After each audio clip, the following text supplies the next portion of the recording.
From November 15th until December 21st, 1864, General Sherman led a campaign from Atlanta to Savannah, Georgia.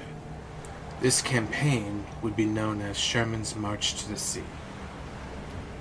Despite this, there have been many disputes by historians whether or not this march was disputed as total war. Despite this, it has led to Sherman's name living in infamy in the state of Georgia. But we are not here to go down memory lane of what everyone already knows. Oh, no. We are here to discuss something historians don't discuss. More on that later. For you see, what isn't taught is the retaliation that the Confederates had made onto the Union. They sought out the help of the most vile and infamous division in the entire Confederate Army. Le Chien de la Fer, or as they are better known as, the Hellhounds, was a rather brutal and vicious division in the Confederate Army. Now you might be asking yourself, why have I not heard of this division before? The answer is a lot grimmer than you might expect. Le Chien de la Fer's last battle was actually in a heavily Union island off the coast of Massachusetts. They wanted to make a statement that the Union would never forget, and boy did they ever make that statement there. One very early February morning, they went out on their way to complete their mission, not knowing it would be the last time they would ever be seen alive. The men would take to arms, taking down anyone who stand in their way. This included men, women, children, and animals. The mission, in their eyes, was starting to become more and more of a success. However, tragedy would bestow upon these men.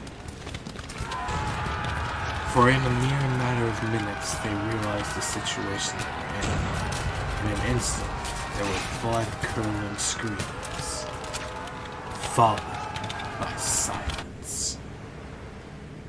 When the Union reinforcements finally arrived, they were shocked to find that the only thing that was left behind was a dog collar and a baby stroller.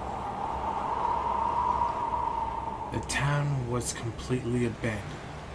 A few decades later, long after the war had finished, they noticed strange anomalies happening on that island. Some they could simply write off as weird weather phenomena, where others were far too grim to just be a mere thunderstorm. These included, but were not limited to, a giant wolf monster that is said to catch a blaze when spotted, a little lost girl looking for her stray puppy, but the most frightening of all was the ghost of a bride looking for her long-lost fiancé, waiting for her wedding day. The island was so haunted that rumors started spreading that whoever stepped on that island would face a fate far worse than death. These are all but mere speculations, however, since many of these could not be scientifically proven. However, locals refused to enter that island for fear what might happen to them or their loved ones. Now, as far as the infamous division that I had mentioned earlier, what became of those young men, according to legend, is a very grim fate. According to the stories, the men did such horrific things to the citizens of the island that even the demons were disgusted by the actions they took.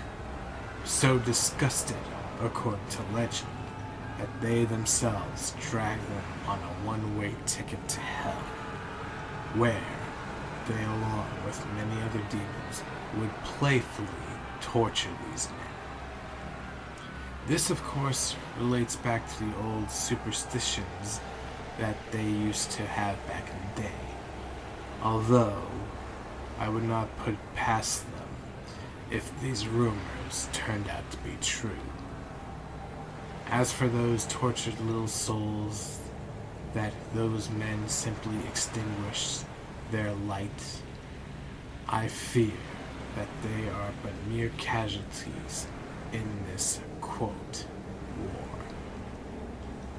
So if you ever find yourself on a boat, swimming in the Atlantic, and you hear the cries of all those innocent souls that were snuffed out, be wary, for the next soul might be yours.